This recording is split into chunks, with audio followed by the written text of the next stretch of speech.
Maurice Tarplin, inviting you to join me on another journey into the realm of the strange and the terrifying. I hope you will enjoy the trip, and it will thrill you a little and chill you a little. So settle back, get a good grip on your nerves, and be comfortable, if you can. For tonight, we're going on the strangest journey we've taken yet.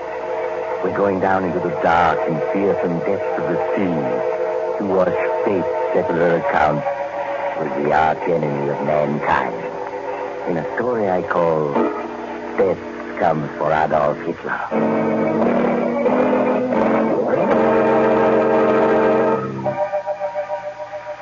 My story begins in the radio room of the American destroyer Spindrift, on patrol duty somewhere in the Atlantic. It is late at night. Chief radio man Mike Williams, headphones over his ears, is checking on the dozens of messages whispering through the ether. Beside Mike, his relief man, Joe Norman, is sitting back with his feet up, working a crossword puzzle and mournfully humming to himself. I shall never go home. All the time I want to go to bed. A little quiet in my life. Joe, cut it. Huh? What is it, Mike? Cut it, Joe, cut it. I'm getting something. You can just barely hear it. Something hurt, Joe? Shh, wait. I'm getting it stronger now. There, it's clearer. Holy cow. Yeah, what is it? It's a German sub. On the bottom and calling for help. Ain't that something? Shall I notify the skipper? No, nothing we can do. Must be hundreds of miles away. Get a pencil on, put on those headphones. We'll take down the message, whatever it is. Okay, I got a pencil here. I got the phone, is it? Are you kidding me? I can't hear a thing. Of course I'm not kidding. I tell you, I had it just now, then it's faded out. Wait a minute. It's coming back in again. Hello? Hello? This is Overleutnant Bryna, the undersea boat Wolf. Listen to me. Anybody who may be picking up this message, please listen to me. There's nothing anybody can do to help us, but please listen anyway. Makes it easier if I can talk. Easier to face what is coming. Because we are doomed. And we know it. Only yesterday afternoon, as we were cruising on the surface, recharging our batteries, we thought our mission was as good as accomplished. I was up on the conning tower with Captain Metz. With us was our passenger. Our very special passenger who called himself Herr Schmidt. Of course, that was not his name, and we all know who he was. A beautiful day, Herr Captain. Particularly gratifying after our long submersion. Yes, Your Excellency. Pardon me, Herr Schmidt. But we could take no chances on surfacing until we were safely past the area of Allied patrols. Of course not, Captain Metz. You must not take the slightest risk, as long as I am aboard. I am aware of that. Do not worry. You will reach your destination safely. I estimate that tomorrow midnight we will take our contact with the South American coast. And our journey will be over. It's good. Understand, Herr Captain? No word of this trip must ever be breathed to the world, or yourself, or any other member of your crew. It is understood. You may rest assured. My crew is well trained. The world must not know or guess that back in the fatherland it is a devil who rules. We have lost, but I shall yet win. It would be disloyal of me to believe anything else, Herr Schmidt. In South America, I will make my plans.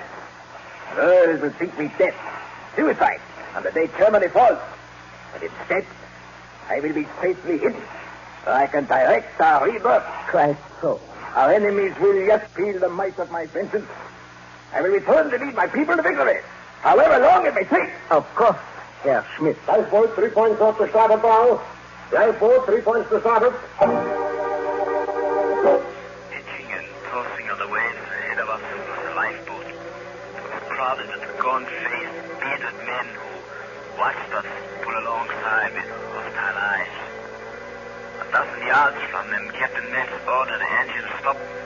And then as our passenger looked on, his cloak pulled up to conceal his face, Captain Metz questioned the men in the lifeboat. You're in the lifeboat. Who's in charge? I am, bless your eyes. What is your name? What ship?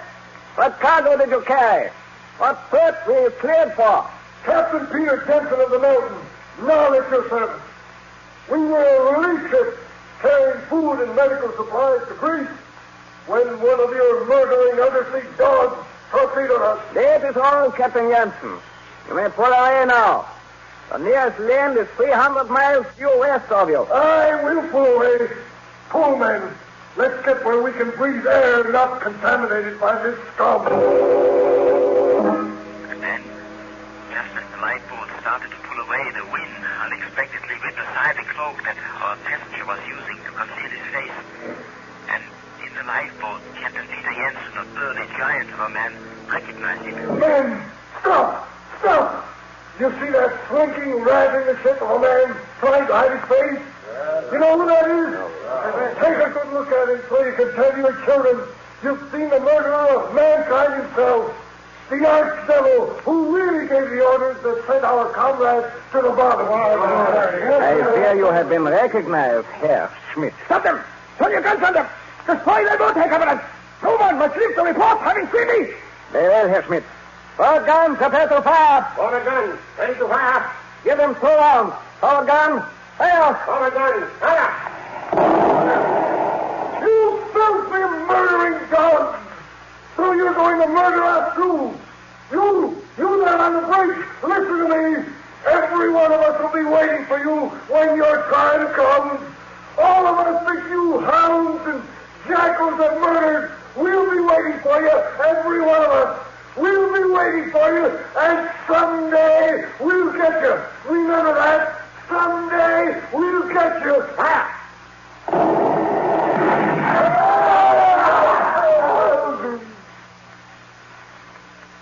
They are gone? Yes, we have finished them.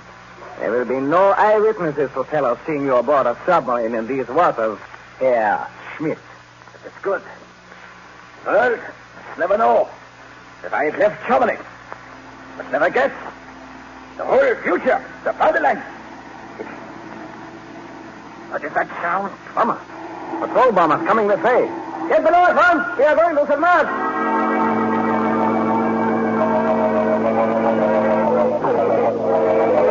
We made a crash dive into the depths of the ocean. A few bombs exploded, but far away. Patrol planes were too late. Captain Jensen gave the necessary orders while our illustrious passenger looked on.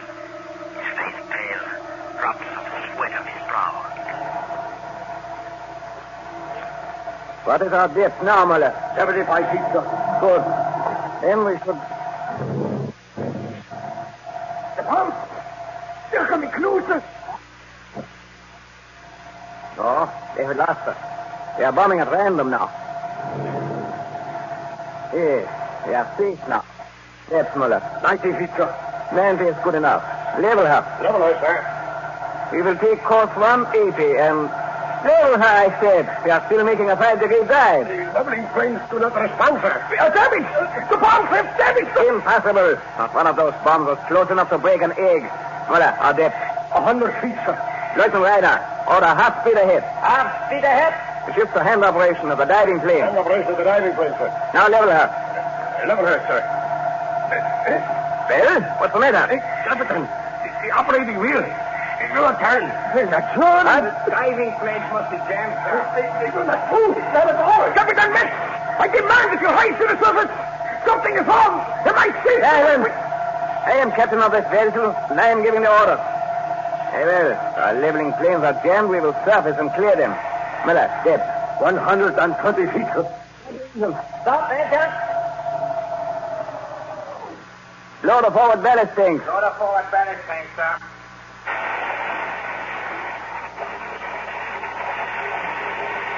Now our bow is coming up. We are leveling off, sir. Hold her as she is. Hold her as she is, sir. Muller, Yeah, Major. how fast are we going up? We are not rising at all, sir. Not rising. No. With the motors off, we must be. We should be. But we are still descending at about 20 feet a minute, Captain. Captain, I demand to know what's wrong. I order you, take me to the surface. I am just as interested in reaching the surface as you are, Herr Schmidt. Load the main ballast tank until we start to rise. Load the main ballast tank until we start to rise.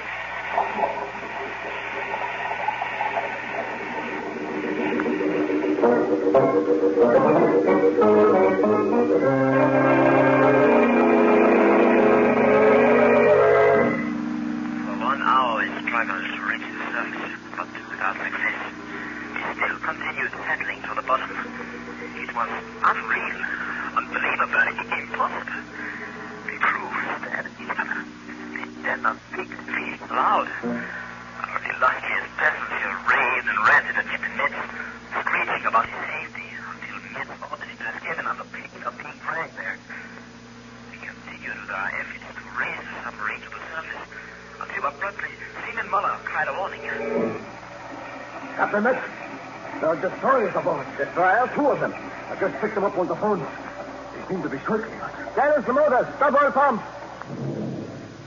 Destroyers, eh? Lieutenant Bryna. Yes, sir? What depth does the chart show? Depth? 50 fathoms with gravel bottom, sir. But there's a fault in the ocean there just east of our position. A crevice, 1,000 feet deep, sir. We are safely beyond that. Muller, our depth. 200 feet. Our rate of descent? 10 feet a minute. But our main tanks are empty, sir. We should be going up, not down. Nevertheless, we are going down. And as long as we are, we will bottom and lie quiet until the destroyers leave. Then we will surface for repairs. Muller. Yes. What are the destroyers doing? They seem to be still circling, sir. Perhaps they are trying to pick us up when they detect us. We must see that they fail. Our depth? 220 feet, sir. It's almost as if... As if what? Nothing, sir. Go on. As if what?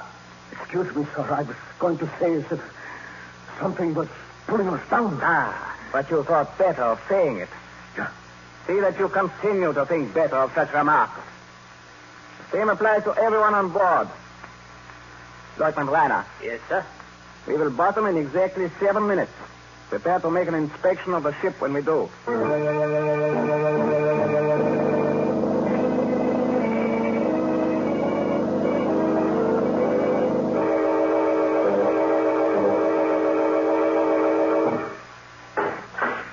Well, Lieutenant Bryna? I have finished the inspection, sir. And your report? Everything is in perfect order, sir. There are no leaks. The batteries are fully charged. All motors in working order. All pumps operating. Then obviously there's no reason why, when we choose to surface, we should not do so. No, sir. Muller, what about the bloodhounds who are trying to sniff us out on the surface? Those destroyers. I have heard no propeller sound for 20 minutes, sir. Then we will surface. Load the auxiliary tank. Load the auxiliary tank, sir.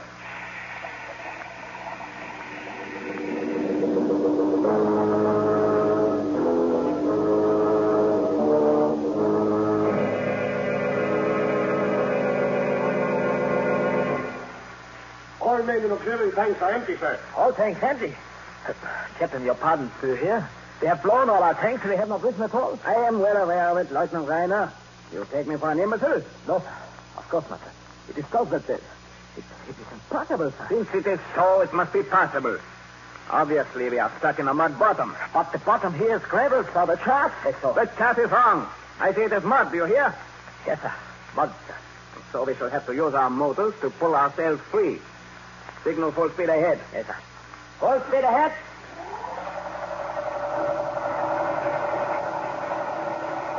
They are not moving, sir.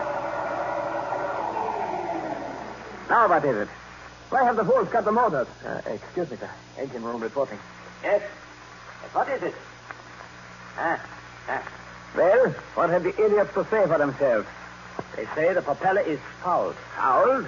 How could it be fouled? It is impossible for it to have become fouled on this bottom. Yes, sir. They say it is not entirely fouled. It will turn, but only very slowly. As if what? Well, sir, they say it turns as if something were holding it, trying to keep it from revolving. The fools.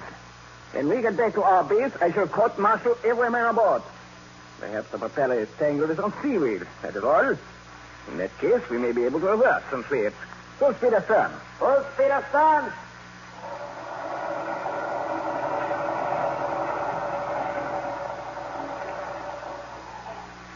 Well, now what? Your pardon.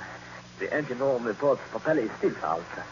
It behaves as it did before. It turns, but as if something is holding it back. And to think that I, Hans Ludwig von Metz, thought I had the finest submarine crew in the world. A brainless pack of idiots. who become stuck in the mud on the bottom, and they go to pieces like old women.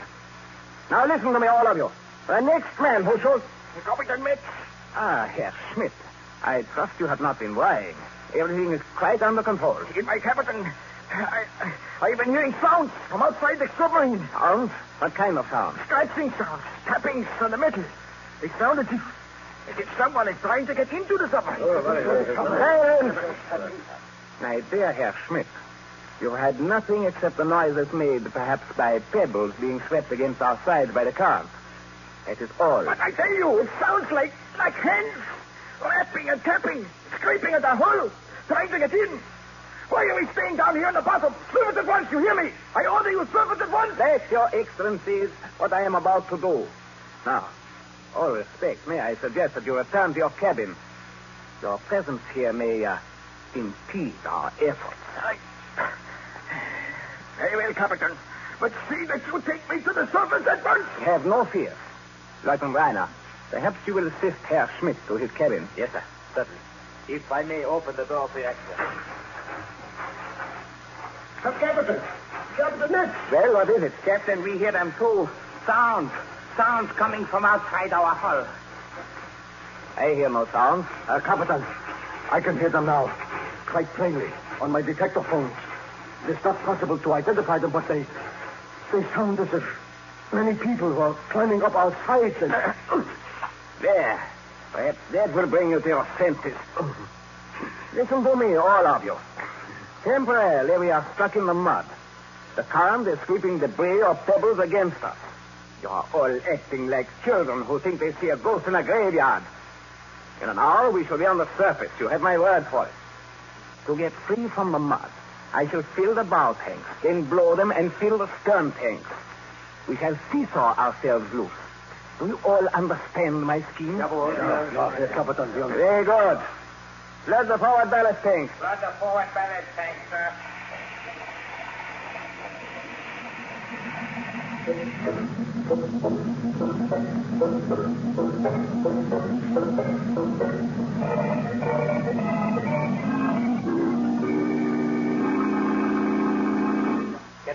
Captain Mitch. Yes, Lieutenant Bryna? The main pumps are again operating, sir.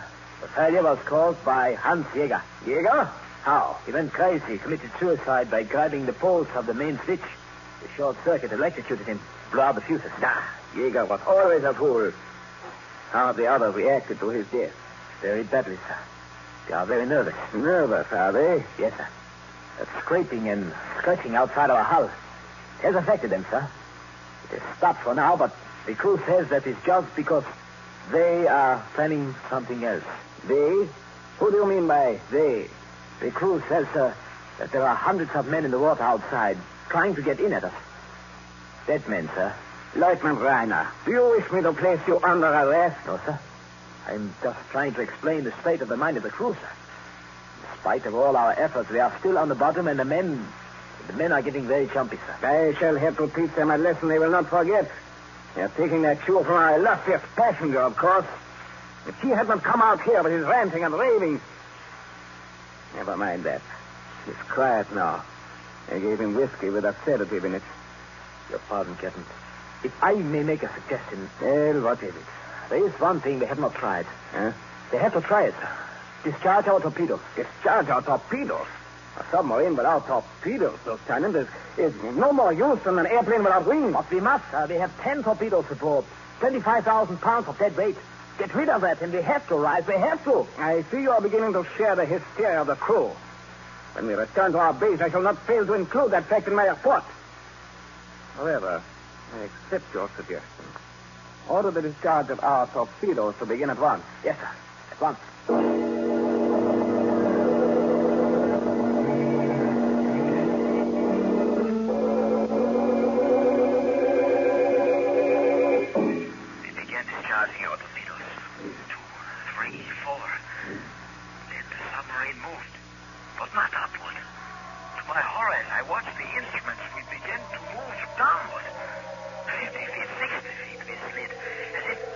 Down a slope on the ocean bottom.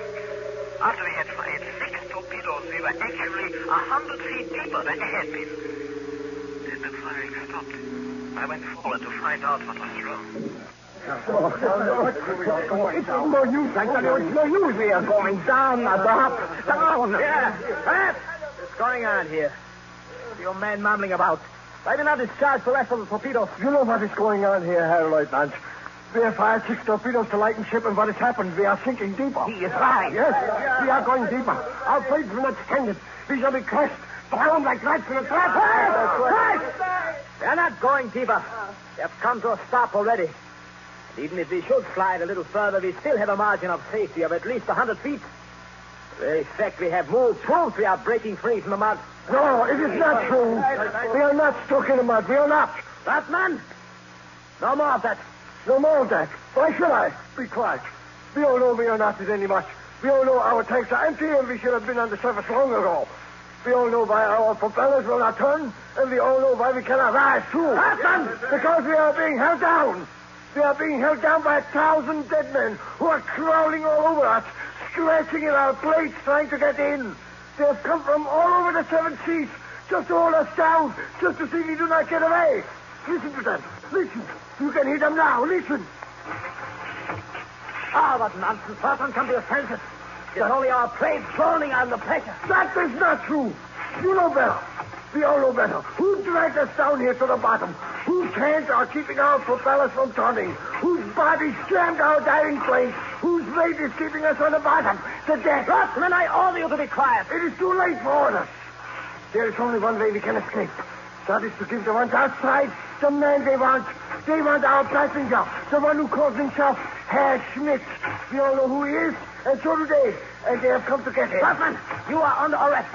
Listen, all of you. Let us get this Herr Schmidt with his funny mustache.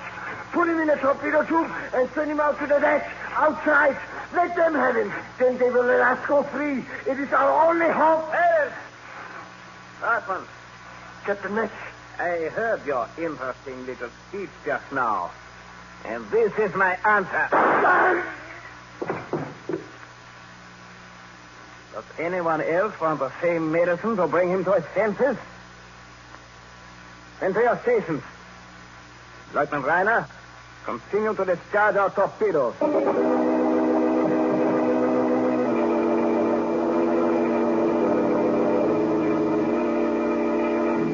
That was 4 hours ago.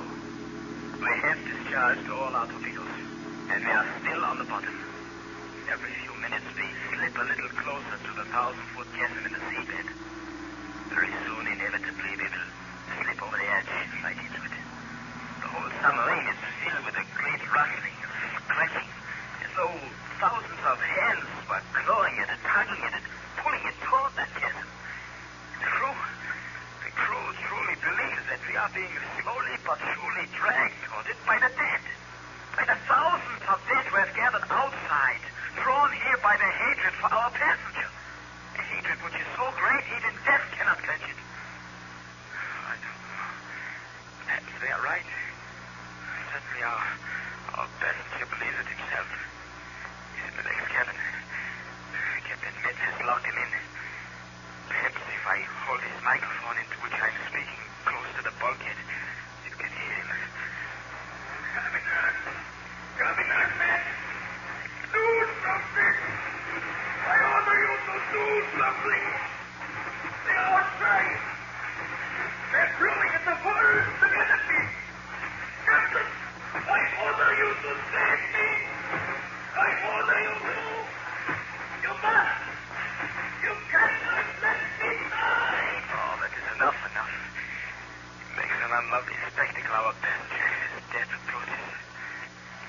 As for me, I have locked myself in the radio room here after sending the radio man away. Though no one can save us, there is still some comfort in knowing that somewhere some human ear is hearing me. At least I do not feel so much alone down here at the bottom of the sea. Another lurch, then. It is truly as if many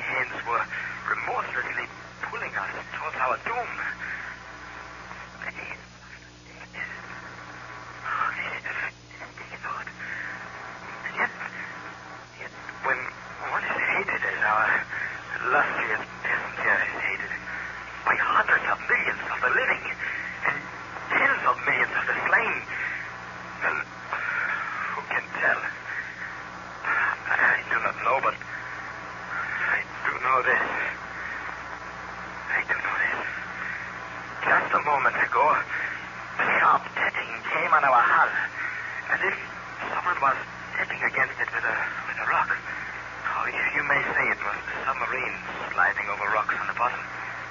But listen to me. And listen carefully. This is the truth. That tapping was in the international code. It was a message. A message from someone outside our submarine at a depth of 400 feet.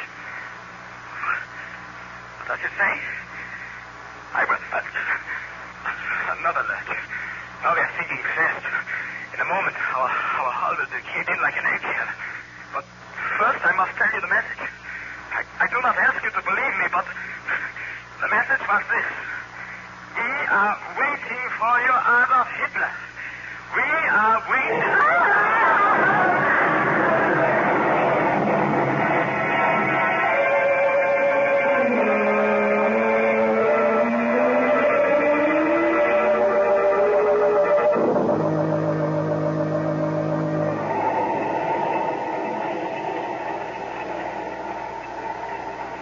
This is the mysterious traveler again.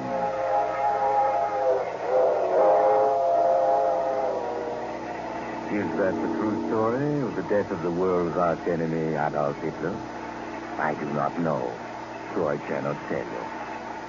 The man who told it to me, perhaps he was joking. You can say. You must make up your own mind.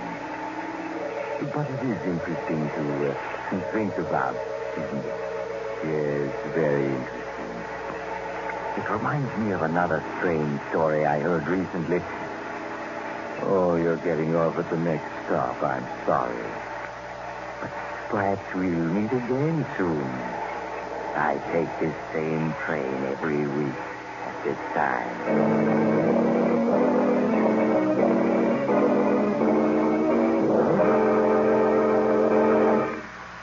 You have just heard Chapter 66 of The Mysterious Traveler, a series of dramas of the strange and terrifying. In tonight's story, Death Comes for Adolf Hitler, Tony Barrett played Lieutenant Reiner, Philip Clark played Captain Metz, and Lon Clark played Adolf Hitler. The Mysterious Traveler is written by Bob Arthur and David Kogan, and original music is played by Henry Silverne. The entire production is under the direction of Jock McGregor.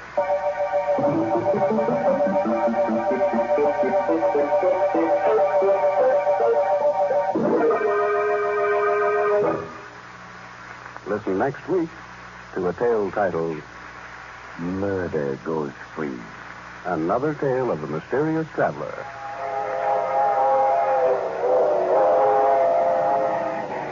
The Mysterious Traveler is presented by WOR Mutual. This is Mutual.